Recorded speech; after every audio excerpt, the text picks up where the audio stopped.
Welcome to Product X, the show where we explore unknown tech and decode future unicorns. I'm Rena, and today we're diving into something that's shaking both Wall Street and Silicon Valley.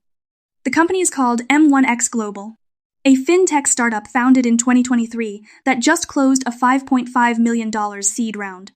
The lead investor is Paradigm, yes, the top-tier crypto VC firm.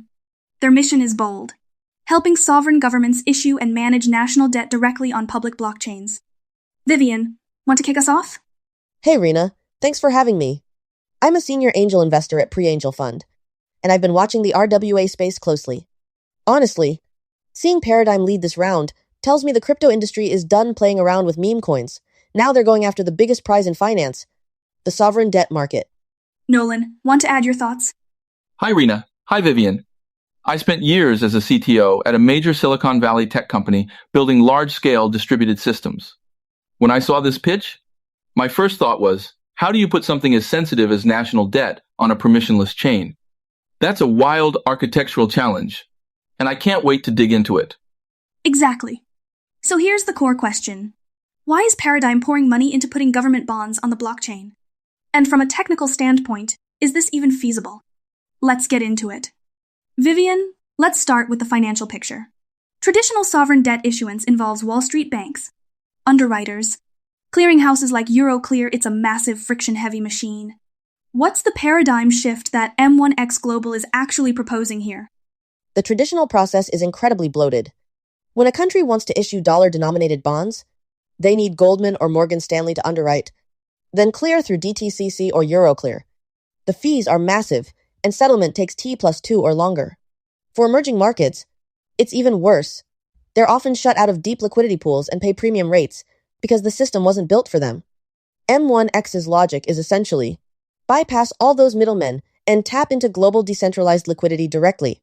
Turn government bonds into tokens on a public chain, and anyone with a wallet and KYC approval can buy them using stablecoins.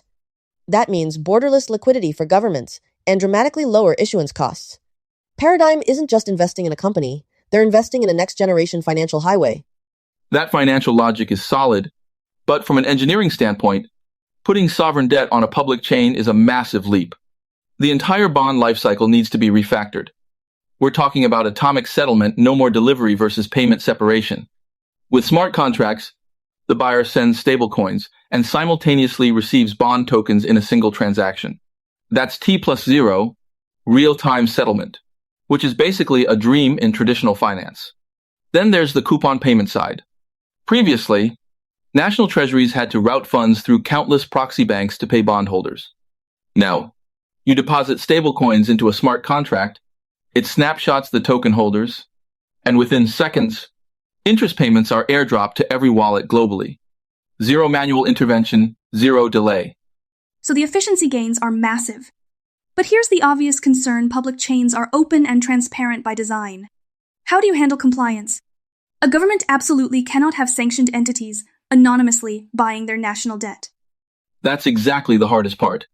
You need to build a permissioned layer on top of a permissionless chain. The smart contracts have to enforce identity oracles and whitelist mechanisms. Only wallets verified by trusted KYC providers can transfer or receive bond tokens. The more cutting-edge approach is zero-knowledge proofs.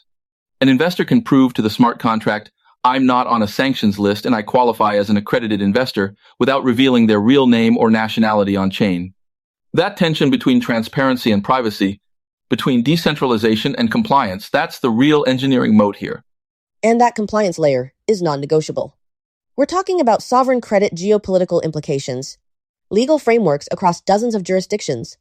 Efficiency is great, but if you get compliance wrong, you don't just lose money, you trigger international incidents. Let's shift to the bigger picture. RWA tokenization is having a moment, but sovereign debt is arguably the ultimate form of RWA. Why now? What's driving this convergence? Two things. First, the infrastructure is finally ready. Public chains are fast enough. Stablecoins are ubiquitous, and smart contracts are sophisticated enough to handle complex financial instruments. Second, there's enormous demand from emerging markets. Countries are tired of being dependent on Wall Street corridors for funding. They want direct access to global capital pools. And blockchain offers that. We've seen this pattern before. When fintech offers better access to capital, traditional intermediaries get disrupted. This is the same pattern, just at a sovereign level. The question isn't whether it happens, it's how fast. I'd add that from a technical perspective, the timing makes sense because the engineering problems that seemed impossible 5 years ago are now solvable. Zero-knowledge proofs have matured significantly. Oracles are more reliable. The stack just wasn't ready before. All right, let's talk about the investment thesis. Paradigm leading this round, what does that signal to the market? Paradigm doesn't bet on small ideas. When they move into a space, they're signaling conviction that this is the future of finance. They're not just funding a company. They're placing a bet on the entire concept of on-chain sovereign debt. And given their track record, the market pays attention. From my side at Pre-Angel, we've been looking at RWA projects for years.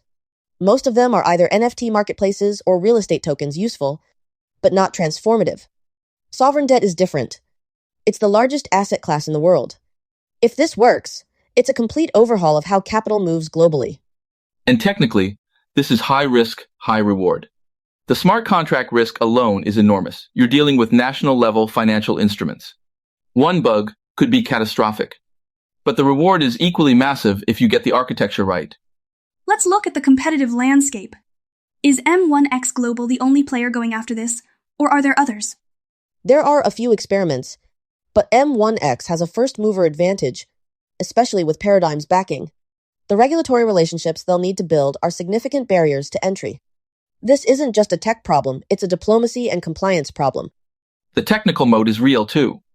Building a compliant smart contract system for sovereign debt requires deep expertise in both financial infrastructure and cryptographic privacy.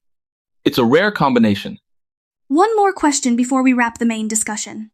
What's the biggest hurdle M1X Global faces in the next 12 to 18 months? Regulatory clarity. Every country has different rules about securities, capital controls, and blockchain. Getting those frameworks aligned or building compliant products within each jurisdiction, that's the hard part. And on the technical side, proving that the system is secure at scale. One major hack or exploit could set the entire space back years. They need to demonstrate rock-solid security. Great discussion. Let's move into our lightning round quickfire questions. Quick answers. First up, what's the most surprising thing about this space? How fast traditional finance is actually paying attention. I thought they'd dismiss it, but they're genuinely curious. How hard the compliance problem actually is. I underestimated it initially. Second question. If M1X succeeds, which traditional institution gets disrupted the most? Clearinghouses. DTCC. Euroclear, they're the backbone this is trying to bypass. Definitely clearinghouses, plus the big investment banks that act as intermediaries. Third, biggest misconception people have about on-chain sovereign debt? That it's just about technology. It's not. It's mostly about regulation and trust. That it's only for crypto natives. Actually, this is designed to bring traditional investors into the space. Fourth, what's one word that describes this industry in 2026? Explosive. Transformative. Last one. Would you personally buy government bonds on a blockchain? If the yield is competitive and compliance is solid, absolutely. Why not? As an engineer, I'd want to audit the smart contracts first. But theoretically, yes. Now, let's close things out. Vivian, give us a one-sentence summary of today's topic. M1X Global is attempting to put sovereign debt on public blockchains, a massive RWA play that could bypass Wall Street and unlock global liquidity for emerging markets. But it hinges on solving incredibly hard compliance and engineering challenges. Nolan, your one-sentence summary. From a technical standpoint, this requires rebuilding the entire bond lifecycle on smart contracts with zero-knowledge proofs for privacy, which is arguably the most ambitious architectural challenge in DeFi today. Thanks to both of you. This is a fascinating intersection of finance and engineering, something we'll be watching closely. For Product X, I'm Rena. See you next time.